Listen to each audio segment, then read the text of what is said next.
এখন ভোর প্রায় 5:30। অ্যান্ড হুট করে আবিষ্কার করলাম গত 3 দিন যাবৎ আমি বাসা থেকে বেরই হয়নি। অ্যান্ড আরেকটা জিনিস ভাবলাম, আমাদের লাইফে ডিপ্রেশনের সবথেকে বড় কারণ হচ্ছে এক্সপেকটেশন। লাইক আমরা আসলে লাইফকে যতটুকু দেই তার থেকে বেশি এক্সপেক্ট করি।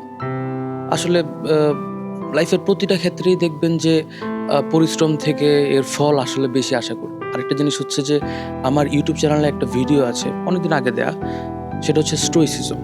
আমাদের আসলে স্টোইক হওয়াটা খুব একটা মানে রীতিমতো আপনি স্টোইক পারসন হয়ে যাবেন জিনিসটা এমন না, কিন্তু উই শুড ট্রাই অ্যাটলিস্ট। আমার আম্মু বলতো যে যদি এ প্লাসে চিন্তা করো তাইলে হয়তো বা এ প্লাস পাবা না, কিন্তু তুমি যদি এর থেকে ভালো আশা করো তাইলে হয়তো এ প্লাস পেয়ে যাবা, কিংবা পাশে চিন্তা করলে হয়তো বা পাশে আসবে না। মানে আমাদের আশা এবং পরিশ্রম বাড়াইতে হবে, কিন্তু এক্সপেকটেশনটা কমাইতে হবে। সো এটাই, বি এ স্ট্রোইক পারসন।